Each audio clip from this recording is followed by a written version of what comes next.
और पूरन को बना देते वाइस कैप्टन।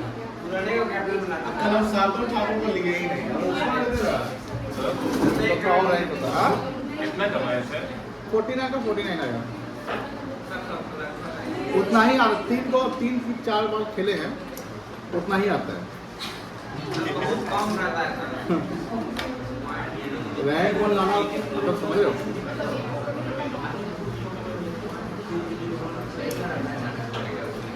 मोबाइल हटाइए।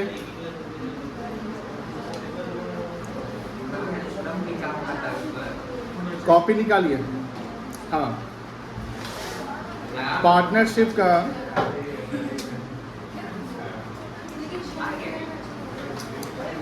ये साक्ष्य है। छुट्टी के बाद वो घड़ी का ऐसा साक्ष्य है। छुट्टी के बाद एक काम कर देना मेरा, ठीक है? साक्ष्य है। हाँ सर। छुट्टी के बाद रुक जाता तो रुक ही जाता है, मेरा काम कर देना।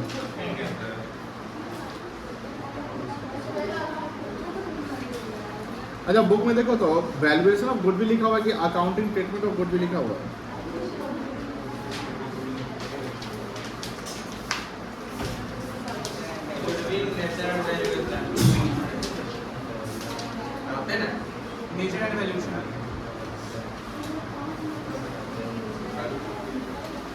देखो यहाँ पे ए हुआ, सीधा बैठो।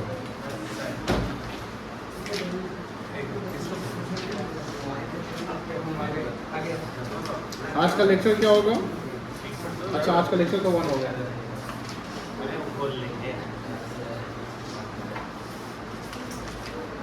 डेट कितना है? 30 है क्या? 28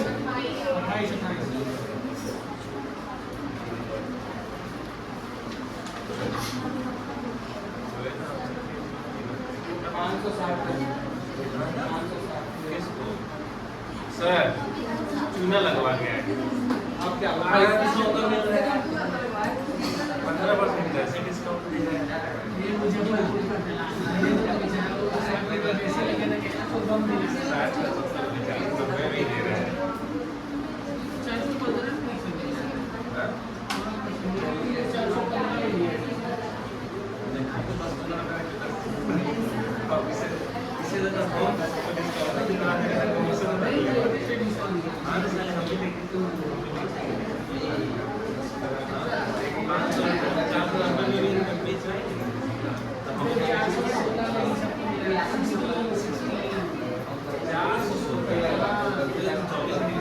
पढ़ाई करना है। पढ़ाई करना है ना? आप हल्ला मत करो बउआ, प्लीज हल्ला नहीं करो।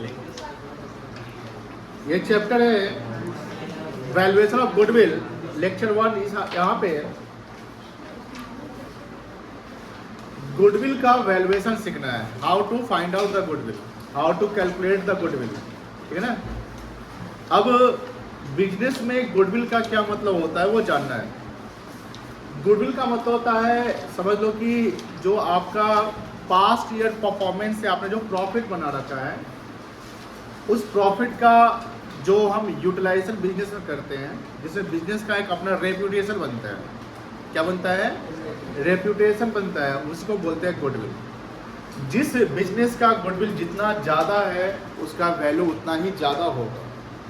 आपने अकाउंट्स में 11th में जब आप बैलेंस शीट बनाते थे या अकाउंट्स में एसेट्स की जब आप क्लासिफिकेशन करते थे तो एक इंटेंजिबल एसेट्स आता था। उस इंटेंजिबल एसेट्स में आप एक चीज़ देखते हैं कि गुडविल भी एक इंटेंजिबल एसेट्स है।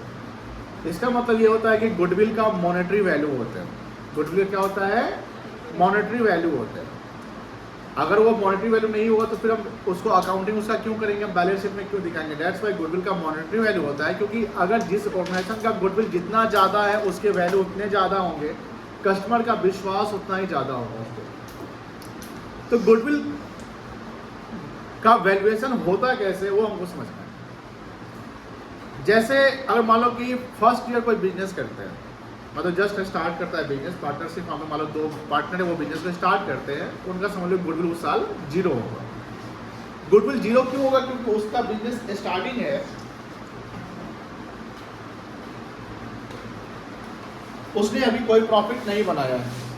लेकिन ईयर बाय ईयर वो अपना प्रॉफिट बना रहे हैं। अब प्रॉफिट बनाने के लिए क्या करना पड़ेगा, क्वालिटी ऑफ सर्विस या क्वालिटी ऑफ गुड्स आपको हमेशा इम्प्रूव रखना पड़ेगा, यानी प्रॉपर मैनेजमेंट करना पड़ेगा। कस्टमर को आप सेटिस्फाई करते रहोगे, 24/7 आपका सर्विस होना चाहिए, रिस्पॉन्स टाइम आपका क्विक होना चाहिए, रिफंड पॉलिसी रिटर्न पॉलिसी आपका फेयर होना चाहिए, बिजनेस के प्रति आपका ईमानदारी होना चाहिए, मतलब आप ऑनेस्ट होने चाहिए, फेयर ट्रेड प्रैक्टिस होना चाहिए। फेयर ट्रेड प्रैक्टिस का मतलब हुआ कि आप बेईमानी ना करें,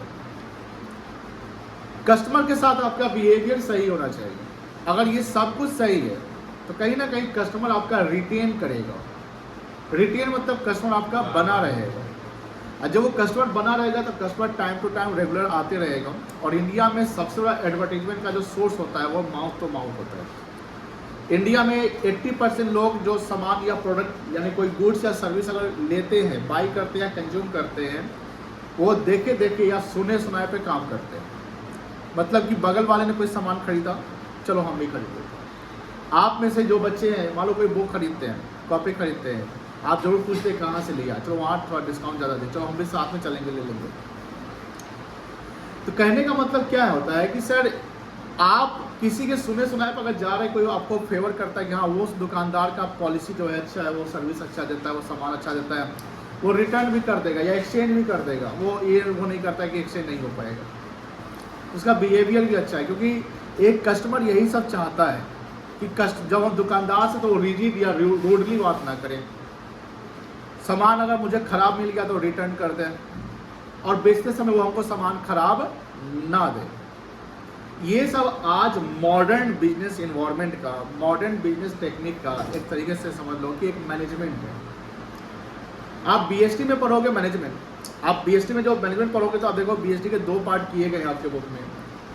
जो सेकेंड पार्ट है उसमें आपको पढ़ना है कि सर फाइनेंशियल मैनेजमेंट कैसे करते हैं, मार्केटिंग का कैसे मैनेजमेंट करते हैं। क्योंकि आप जब सुनते होंगे एमबीए कोई कर रहा है तो एमबीए का भी बहुत सारा सोर्स होता है कि कोई एमबीए एचआर से करता है, कोई करता है आपको फाइनेंस से करता है, कोई मार्केटिंग से करता है, बहुत सारे चीज़ हैं।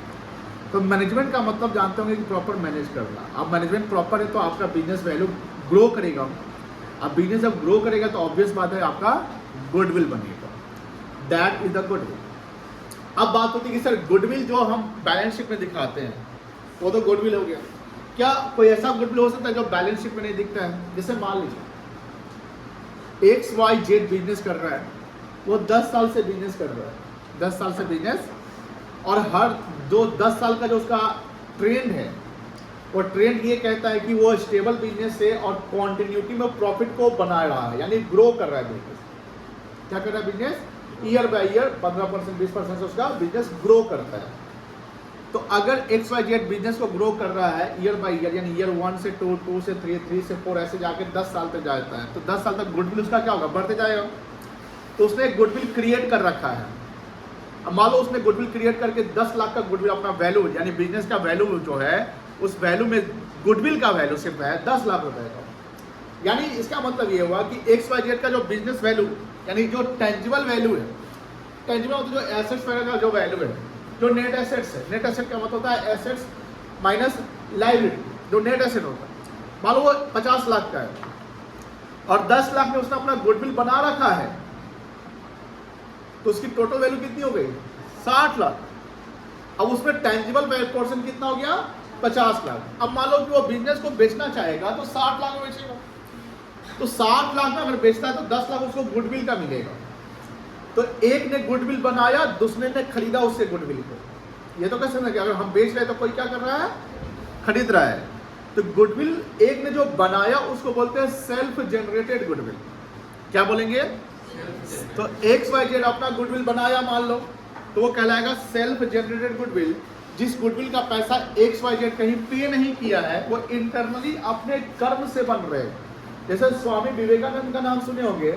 स्वामी विवेकानंद का एक कोट बहुत फेमस है, कर्म किए जा फल की इच्छा मत कर, इंसान जैसा कर्म करेगा वैसा फल देगा भगवान। इसका मतलब क्या है कि जो आपको रिजल्ट मिलता है, जो आपका आउटकम्स है, जो फ्यूचर में जो आपको रिजल्ट, यानी फ्यूचर जो आपका बनेगा वो आपके प्रेजेंट के कर्मों से बनेगा। यानी आप अपने कर्म को अच्छा रखेंगे। अब सर कर्म की बात करते हैं आप हम कर्म में क्या, जैसे हमने बोला कि बिजनेस में ईमानदार होना, अच्छा बिहेवियर रखना, रिटर्न पॉलिसी रखना, ये तो आपके कर्म, बिजनेस के कर्म हो गए ना। तो ये कर्म अच्छा कर्म है, तो अगर आप अच्छा कर्म करेंगे तो रिजल्ट भी क्या होगा आपका, अच्छा आएगा। बुरा कर्म करेंगे तो रिजल्ट भी क्या आ जाएगा, बुरा आ सकता है। हो सकता है कि प्रेजेंट में बुरा ना आए, लेकिन फ्यूचर में उसका आउटकम जरूर आपको मिल जाएगा।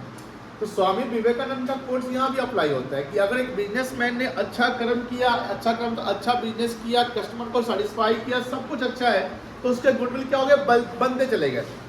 तो XYZ जो 10 लाख का गुडविल बनाया वो XYZ खुद बनाया हुआ है, बिजनेस से खुद अपने कर्मों से बनाया। तो that goodwill is called self generated goodwill, जिसका पेमेंट XYZ नहीं किया है। XYZ तो खुद से बनाया ना। तो जो सेल्फ जनरेटेड गुडविल होता है उसको हम बैलेंस शीट में शो नहीं करेंगे। सर क्यों नहीं शो करेंगे? बिकॉज आप जानते हो कि बैलेंस शीट, देखो कॉन्सेप्ट को क्लियर रखो, अकाउंटिंग कॉन्सेप्ट, वो टेक्निकल चीज नहीं है। बैलेंस शीट में क्या दिखते हैं सर, कैपिटल रिसीट्स जो होते हैं, जिससे हम लोन लेते हैं या किसी का पैसा बकाया या बिजनेस से पैसा आता है, तो वो बैलेंस शीट के लायबिलिटी में दिखता है। कहाँ दिखता है? लायबिलिटी में। 11th में एक चैप्टर था कैपिटल एंड रेवेन्यू आइटम्स या revenue expenditure, capital expenditure. Balance sheet की जो एसेट्स में दिखता है वो कैपिटल एक्सपेंडिचर दिखता है। क्या दिखता है? Capital expenditure. जैसे एसेट्स परचेज किया, कोई चीज खरीदा हमने, तो वो जो बैलेंस शीट में जो भी एसेट्स दिख रहा है, मतलब उसका हम पेमेंट कहीं किए हैं, वो कहीं अकाउंटिंग यानी उसका मॉनेटरी ट्रांजैक्शन हुआ है, दैट्स वो बैलेंस शीट में दिख रहा है। बट जो सेल्फ जनरेटेड गुडविल जो XYZ ने 10 लाख रुपए का गुडविल अपना बनाया है, वो XYZ अपने बैलेंस शीट में नहीं शो करेगा, बिकॉज उसने सेल्फ जनरेट किया है, उसने कहीं उसका पेमेंट नहीं किया है। लेकिन मान लो कि XYZ का बिजनेस खरीदता है ABC। कौन खरीदता है? ABC। अब ABC 70 लाख दिया, कितना दिया? तो ABC ने 70 लाख जो दिया, उसमें 10 लाख तो टेंजिबल एसेट्स की बातें थी, और 60 लाख टेंजिबल था, और 10 लाख क्या हो गया आपका? गुडविल हो गया। यानी XYZ ने जो गुडविल बनाया वो बेच दिया किसी को, तो किसी ने वो गुडविल क्या कर दिया, तो उसके लिए क्या कहलाएगा? ABC के लिए कहलाएगा परचेज गुडविल। क्या कहलाएगा ABC के लिए? Purchase goodwill. अब बताओ ABC जो गुडविल खरीदा XYZ से, तो ABC ने क्या पेमेंट किया? यस किया। क्या XYZ ने पेमेंट किया? नो, नहीं किया। तो XYZ के लिए सेल्फ जनरेटेड गुडविल हो गया। XYZ अपने बैलेंस शीट में सेल्फ जनरेटेड गुडविल को शो नहीं करेगा। बट ABC ने तो गुडविल का पैसा दिया ना, तो ABC के लिए कौन सा गुडविल कहलाएगा? Purchase goodwill. And that purchase goodwill will be shown in the balance sheet of ABC। इसलिए देखते होंगे गुडविल जो बैलेंस शीट में दिखाते हैं वो परचेज गुडविल नेचर का होता है। किस गुडविल नेचर का होता है? परचेज गुडविल नेचर का होता है। तो अब यहां पर गुडविल की जब हम क्लासिफिकेशन करते हैं तो there are 2 types of goodwill. जब गुडविल का हम क्लासिफिकेशन करें तो कितने टाइप के गुडविल बनेंगे? 2 टाइप के बनेंगे। The first one is self generated goodwill and the second one is purchase goodwill. The self generated goodwill will not be shown in the balance sheet because the consideration has not been paid. It is internally generated by the firm. But the purchase goodwill will be shown in the balance sheet because the consideration has been paid for it. यानी इसके consider क्या किए गए? Paid किए गए। That's why purchase goodwill will be shown in the balance sheet. कोई दिक्कत नहीं है। अब यहाँ बात होती है सर, ये तो समझिए गुडविल का आपने क्लासिफिकेशन बता दिया, गुडविल क्या होता है, तो इंटेंजिबल इनविजिबल होता है। अब सर गुडविल का हमको पढ़ना है वैल्यूएशन। वैल्यूएशन होता है गुडविल, जैसे 10 लाख रुपया किसी ने बनाया, XYZ ने 10 लाख बनाया, तो एक साल का तो नहीं होगा, वो बहुत सारे सालों के होंगे। तो गुडविल का जो हम वैल्यूएशन करते हैं तो अकाउंट्स में जो आपको पढ़ना है CBSE 12 सिलेबस में, उसमें गुडविल के वैल्यूएशन के 3 मेथड पढ़ते हैं। कितने मेथड? 3 मेथड। पहला मेथड है जिसका नाम है एवरेज प्रॉफिट मेथड। क्या नाम है? एवरेज प्रॉफिट मेथड, जहां प्रॉफिट का एवरेज करते हैं, यानी जितने भी साल आपने प्रॉफिट बनाया उस प्रॉफिट का हम एवरेज करके उससे गुडविल निकालते हैं।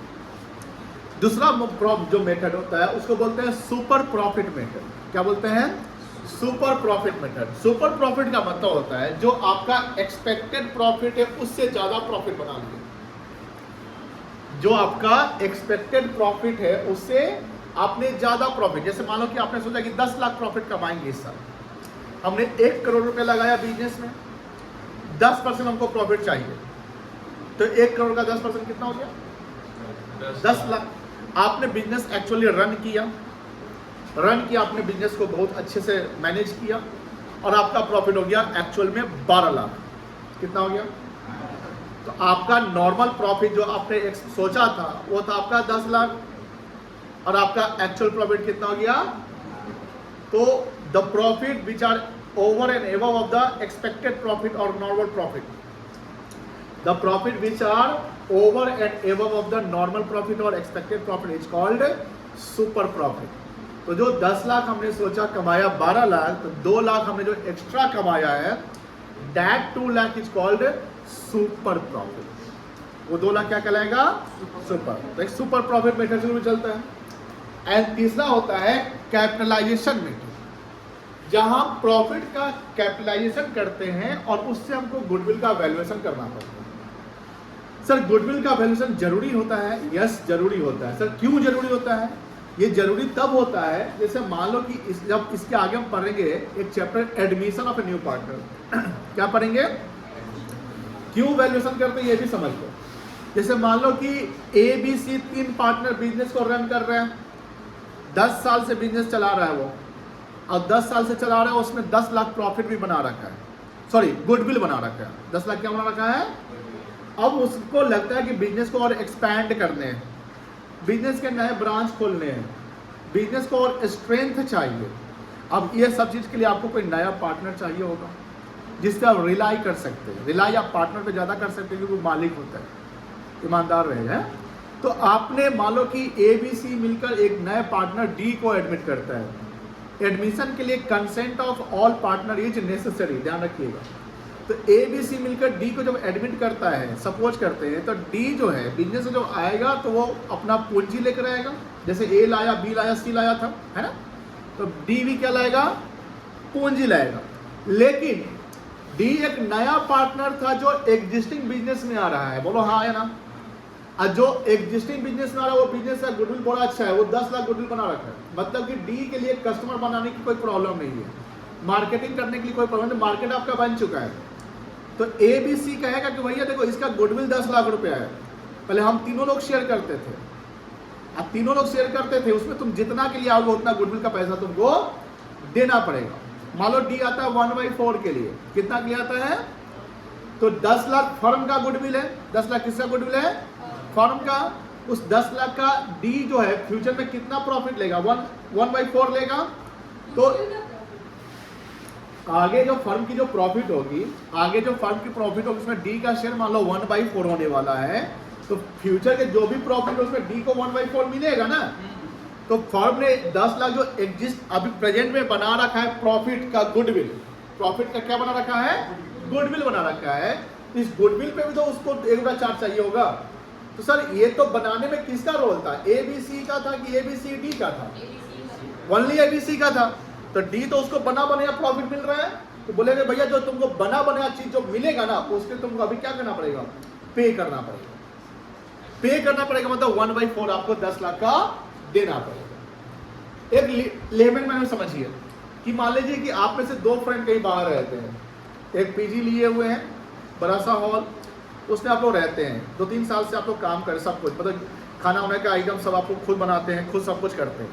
उसमें तीसरा फ्रेंड कोई आता है तो वो अपना सामान मान लो कि बोरिया बिस्तर लेकर आया, किताब कॉपी लेकर आया, ठीक है आ गया, लेकिन उसको उस वो ये जो फ्लैट है वो देखने ढूंढने में समय नहीं लगा क्योंकि आपके थ्रू आपको फ़ोन किया, आपने बोला कि आ जाइए यहाँ पे आ जाए।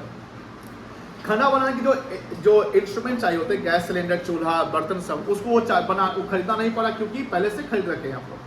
बताइए जो एग्जिस्टिंग 2 फ्रेंड होंगे वो बोलेंगे नहीं भाई देखो इसमें हम लोग किए हैं, अब इसमें तुमको भी कंट्रीब्यूशन करना पड़ेगा। हम लोग खरीदे थे, ये 6,000 रुपये का पड़ा था, हम लोग 2 आदमी में 3-3 हज़ार पड़ा था, अब तुम आया तुम भी इसको यूज करेगा, अब 6,000 में इसका 1/3 तुम्हारा बनेगा, तो 2,000 रुपया हम लोग को दे दो। बात समझ नहीं ना? वही बात होती है कि एग्जिस्टिंग बिजनेस में जब कोई नया पार्टनर आता है तो एग्जिस्टिंग बिजनेस के जो गुडविल है उस गुडविल वो अपना शेयर देना पड़ेगा। पूरा गुडविल नहीं देगा, जैसे 10 लाख गुडविल है तो 10 लाख नहीं देगा, 1/4 है तो कितना देगा वो? 1/4। That's why we value the goodwill. That's why we value the goodwill. जैसे यहाँ पर बेचने खरीदने की बात ही नहीं है, बात ये है कि अगर फर्म का आगे रिकॉन्स्टिट्यूशन होता है, मतलब कि पुनर्निर्माण होता है, फर्म के डिसीजन में बदलाव होते हैं, डीड में चेंजिंग आता है, तो जो एग्जिस्टिंग जो काम हम लोग किए होंगे उसका फायदा नुकसान हमको क्या करना पड़ेगा, एडजस्ट करना पड़ेगा। इसलिए हम क्या करते हैं, गुडविल का वैल्यूएशन करते हैं। ये लिखिए तो इसके बारे में थोड़ा सा कॉन्सेप्ट। नहीं, एस्टिमेटेड वैल्यू होता है। हम जो प्रॉफिट लेते हैं वो तो एग्जैक्ट होते हैं, एक्चुअल होते हैं, पर उसके बेसिस पे हम गुडविल 3 साल 2 साल के लिए निकालते हैं, वो एस्टिमेट किया जाता है, that is not actual, goodwill not actual. आपका जो वैल्यू है वो एक्चुअल कैसे हो सकता है? मान लीजिए कि जैसे गांव समाज में लोगों का वैल्यू होता है ना, उसको आप एग्जैक्ट नहीं कर सकते। हाँ, वो प्रॉफिट एवरेज है, profit is not the goodwill. Profit से निकाला हुआ पोर्शन गुडविल, जैसे दूध is not, milk is not the ghee, but milk को आप रिफाइन करते हैं बहुत सारे उसके तो सिर्फ घी निकालते हैं ना, तो समझ लो कि सारे के सारे प्रॉफिट गुडविल नहीं कहलाएंगे। कि 10 लाख, अगर सर 10 साल में 10 लाख प्रॉफिट तो नहीं बनाया होगा, हो सकता है उसने 1 करोड़ बनाया होगा, उस 1 करोड़ से कितना आपका गुडविल बन रहा है वो निकालना है। आगे हम लोग सीखेंगे, क्वेश्चन बनाएंगे, अपने आप क्लियर हो जाएगा। लिखिए क्या लिखे वो तो पिछला क्लास का था, दे दे क्या वही निकाल के।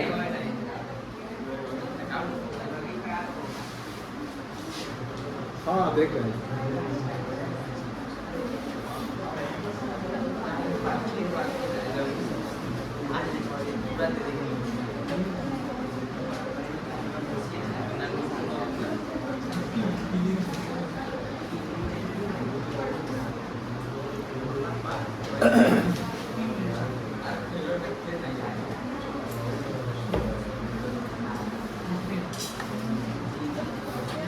कल किसी का टेस्ट है?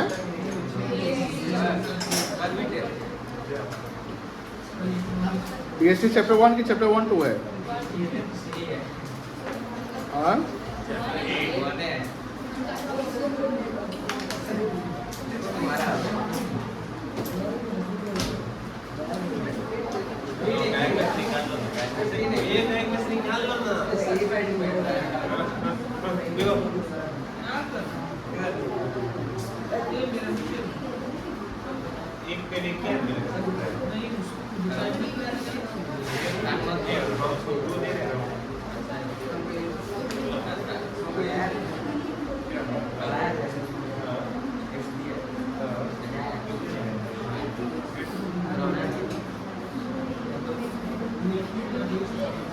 पंगा लिखो।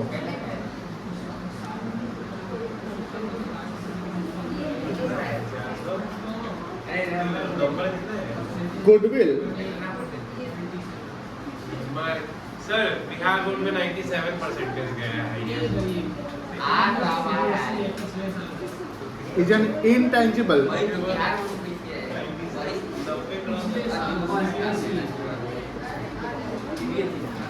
Fixed assets. ए बउआ पढ़ाई कर ले यार, 97 तुम लोग को मिलाना है तो पढ़ाई करना पड़ेगा, बतियाना नहीं पड़ेगा, बात समझो तुम। पढ़ो।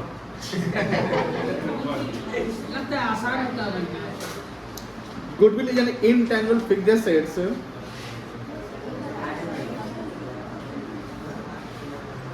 which are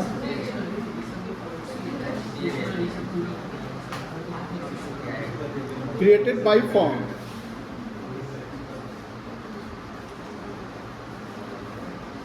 from their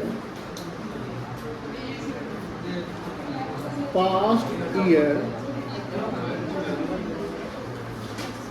profits.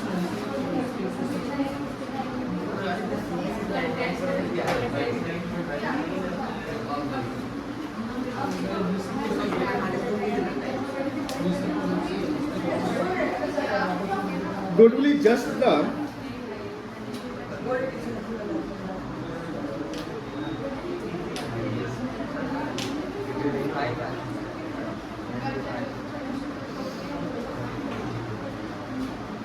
economic reputation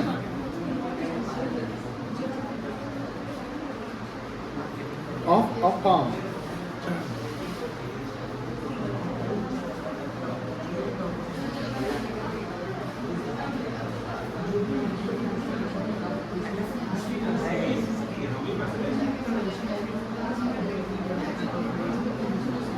सीधा बैठो ना यार, तुम लोग बातें। ए बबुआ, ए लिखे कि नहीं लिखे हैं? हाँ, हम ऊपर नीचे नहीं करने वाले, जल्दी लिखो। और अच्छी बात है, पढ़ाई ज़्यादा होगा।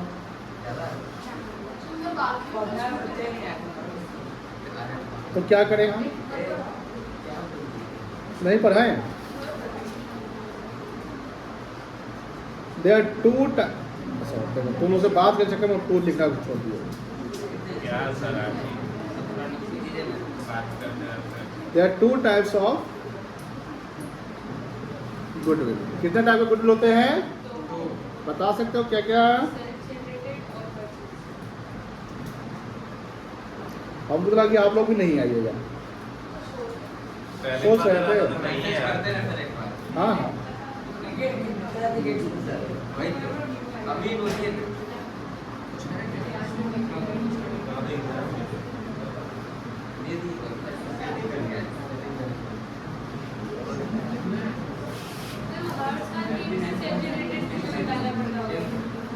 नहीं जब कोई ओकेजन होता है तब, जैसे मान लो कि नया पार्टनर आने वाला है, इवेंट मतलब सर एक बार पीछे कीजिए तो हल्का। नहीं करेंगे अब।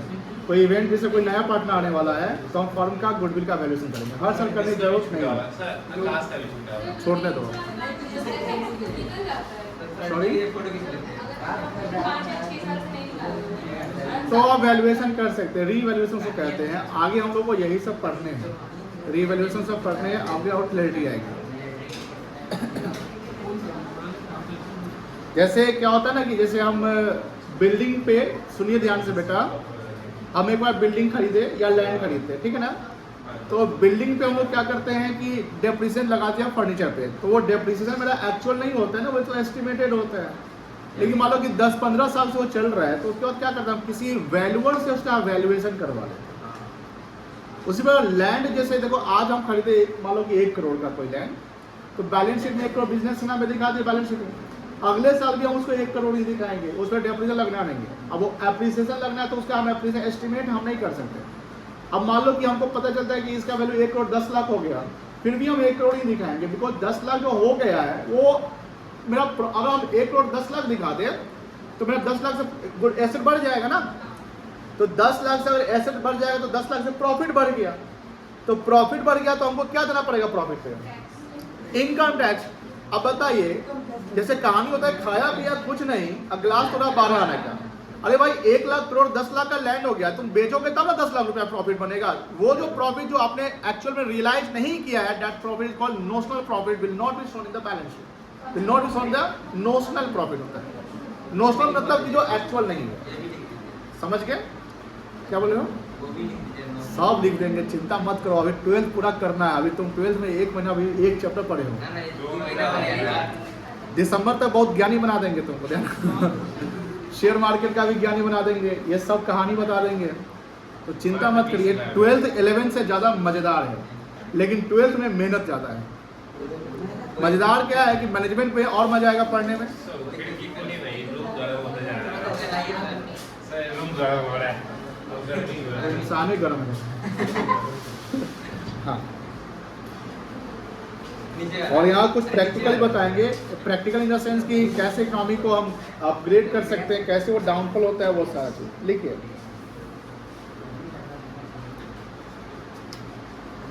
छूट गया सबका क्या? नहीं सर,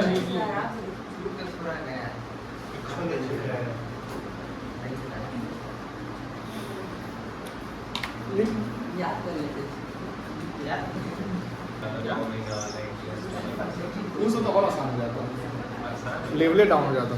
चलो लिखिए सेल्फ जनरेटेड के बारे में।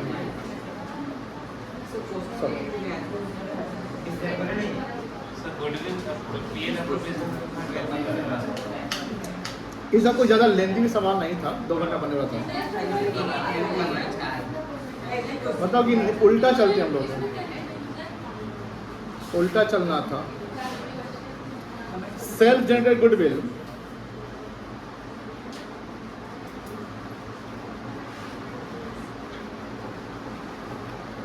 is the goodwill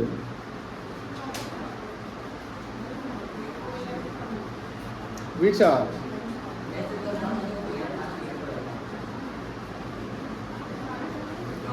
internally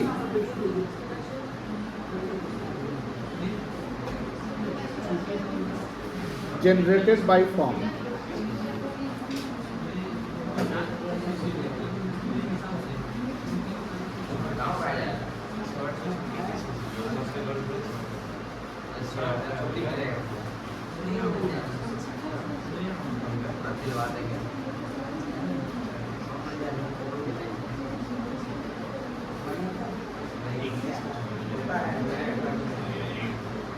Sales goodwill, बात नहीं, will not be shown in balance sheet because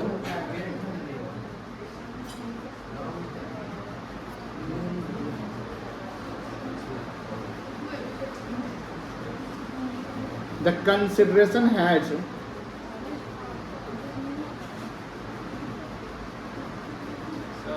not been paid for.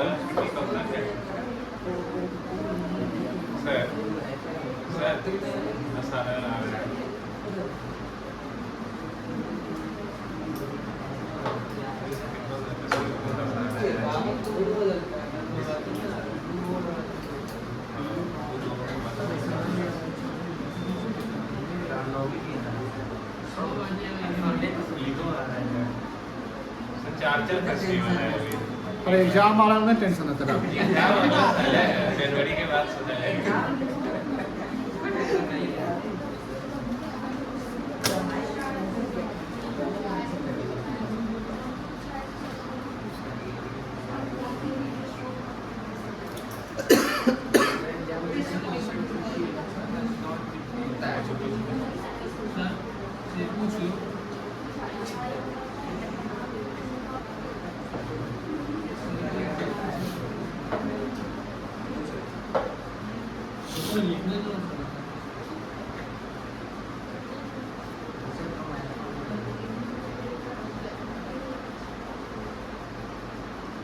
ऐसे करते रहोगे ना, पता है जो 12th 12 का जो बैच चलता है वो नेशनल इनकम आप लोग के टॉपिक से आगे बढ़ गया वो।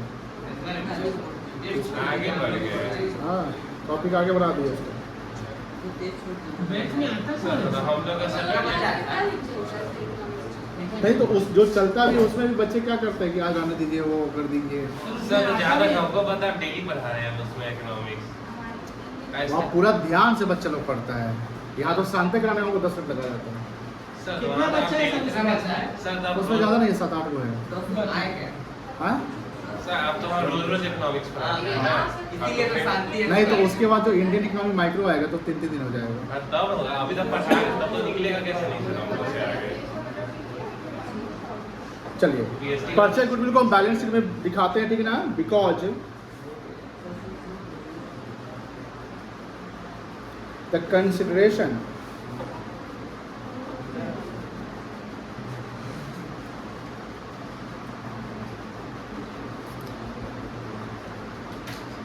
has been paid for it. जैसे यहाँ एग्जाम्पल देखोगे, ये दोनों लाइन जो लिखे हो समझ गए ना, बोलो बेटा।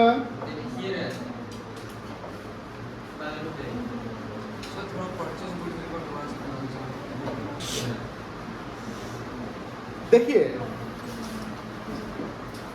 जैसे यहाँ पर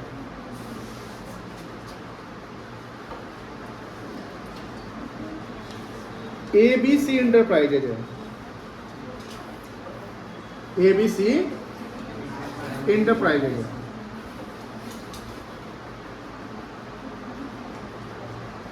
इसने बिजनेस जो किया है वो 10 साल से किया, और 10 साल से जब किया है तो उसने गुडविल क्रिएट करके रखा अपना।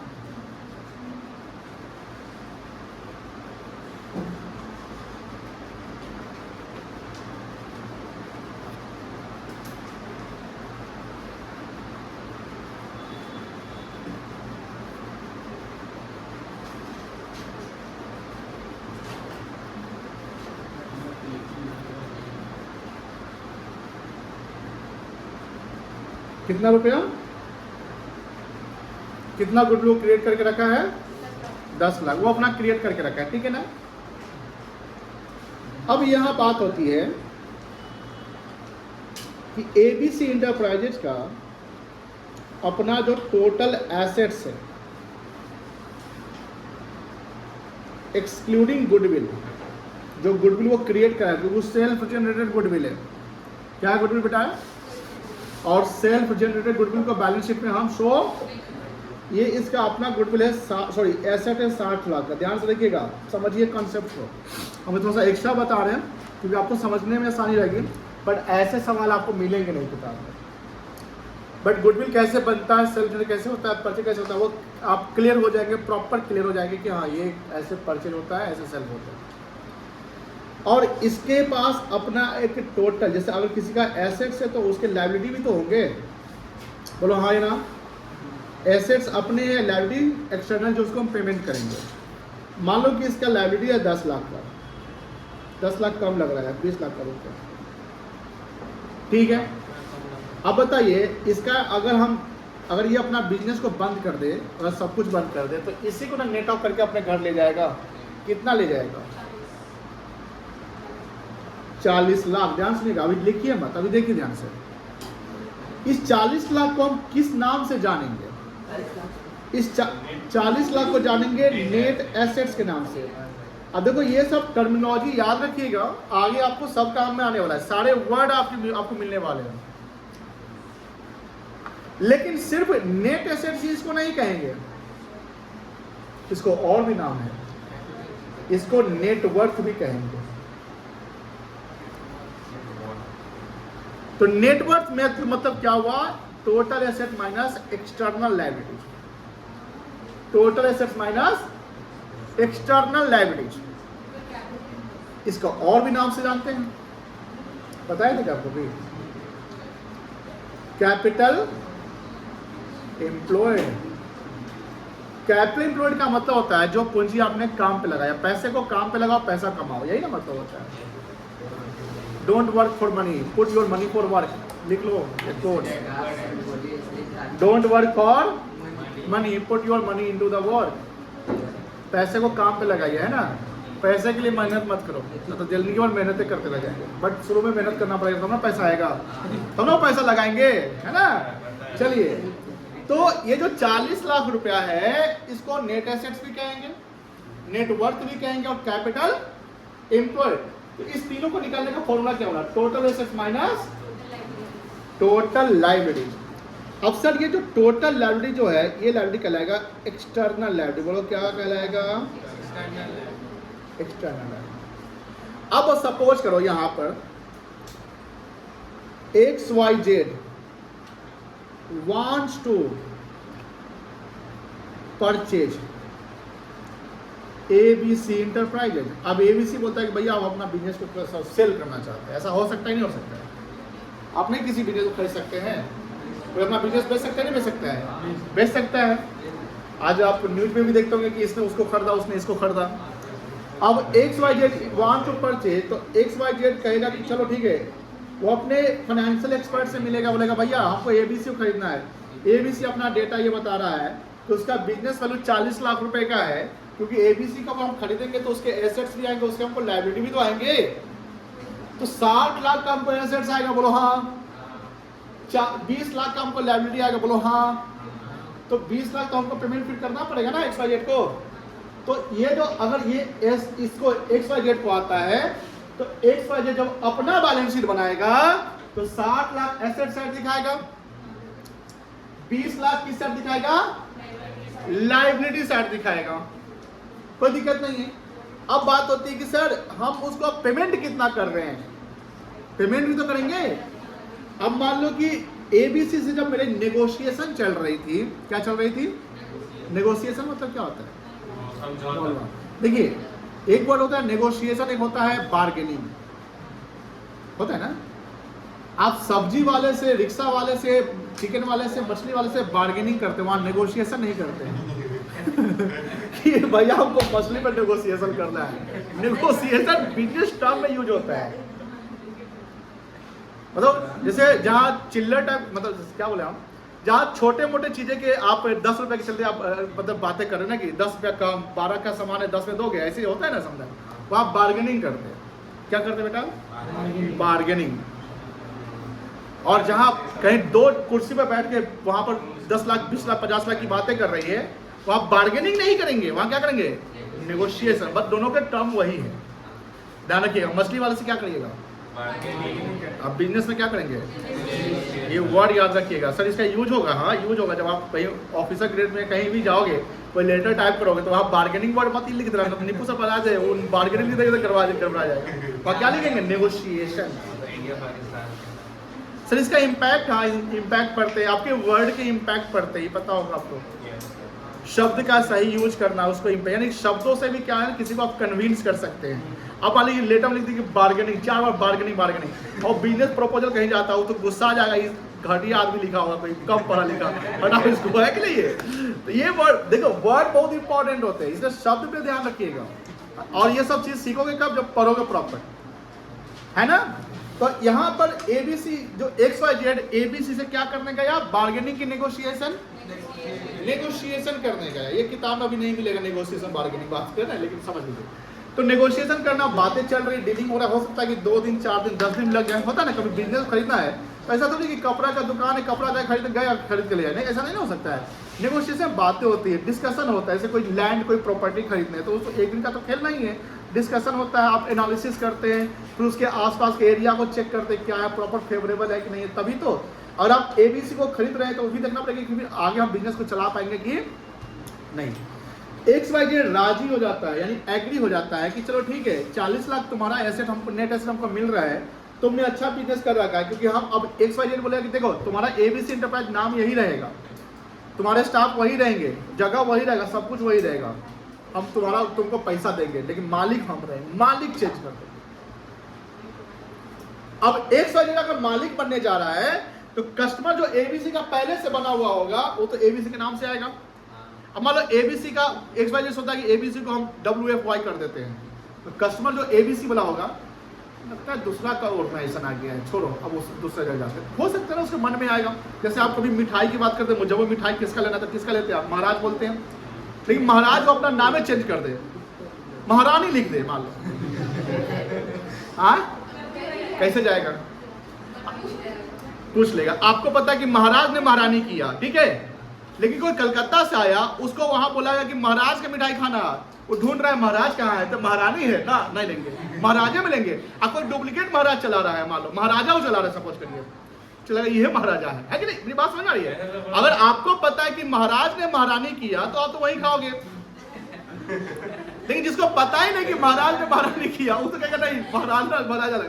मेरी बात को समझ रहे हैं ना।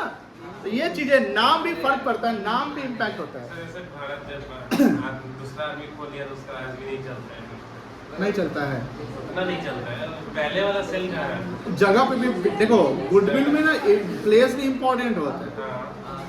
सर वहीं से थोड़ा प्लेस ऑफ बिजनेस अगर अलग रख दो, मान लो कि क्वालिटी ऑफ सर्विस अच्छा है, क्वालिटी ऑफ गुड्स अच्छा है, लेकिन आप खोल दिए गांव देहात में, चलेगा नहीं चलेगा। दो का भारत चलिए छोड़िए, आइए अब XYZ देखो, वांट्स टू परचेज, देखो सुनो प्लीज, जिस वैल्यू पे हम खरीदना चाहते हैं उसको बोलेंगे परचेज कंसिडरेशन। क्या बोलेंगे,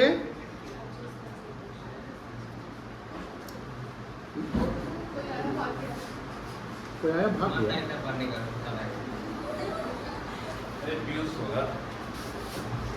हाँ हो गया क्या?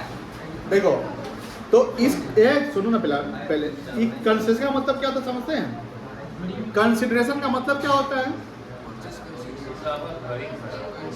अरे वो 10 बजे घड़िया बाजी नहीं करेगा।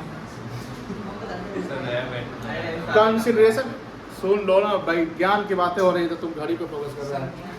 कंसिडरेशन का मतलब क्या होता है? समथिंग इन समथिंग रिटर्न, समझते होंगे कि अगर कोई चीज आप कर रहे हैं तो उसके रिटर्न में आपको क्या मिलेगा। XYZ अगर ABC को परचेज कर रहा है तो परचेज कर यानी कितना पे करेगा। अब मान लो कि उसने 50 लाख पे किया, कितना पे किया? अब समझिए, परचेज कंसिडरेशन आपका कितना है बोलो, और नेट एसेट कितना है? आप कितना एक्स्ट्रा पे कर रहे हैं? ये कहलाएगा ये भी क्या कहलाएगा? आप उसके नाम, प्लेस, भाव, बिजनेस जो है उसके लिए आपने एक्स्ट्रा पे किया, यानी किसी चीज़ को आप एक्स्ट्रा क्यों पेमेंट करते हो? लगता है कि हमको फायदा होगा, डेट्स वाई आप एक्स्ट्रा पे कर लेते हो। तो जो एक्स्ट्रा पे करे वही क्या उसका गुडविल है। अब ये जो 10 लाख गुडविल जो आया, तो गुडविल ऑफ ₹10 लाख, बताइए, for ABC Enterprises and for XYZ, same nature होगा कि अलग अलग नेचर का होगा? अलग अलग नेचर का हो जाएगा। ABC ने अपना गुडविल खुद से क्रिएट किया था, बोलो हाँ या ना? तो ABC के लिए ये गुडविल क्या कहलाएगा?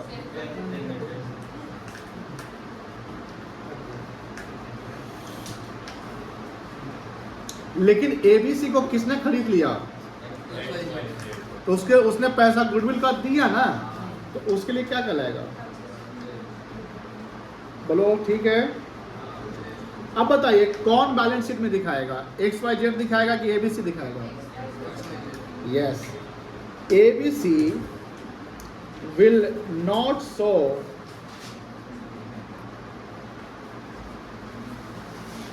₹10 lakh as goodwill in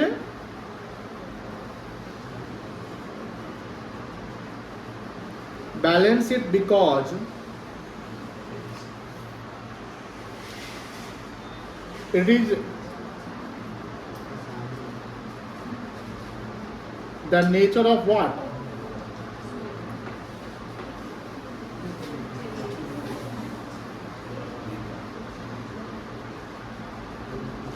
Self-generated goodwill.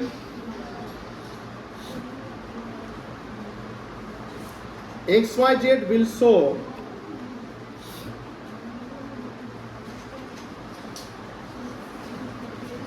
₹10 lakh as goodwill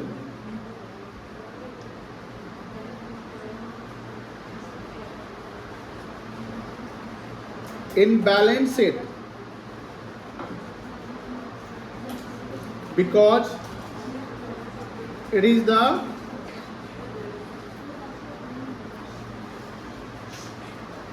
nature of what? समझ में आया कि नहीं आया? क्लियर है? बोलो हाँ या ना। लिखेंगे कहाँ से लिखेंगे? घर से लिख।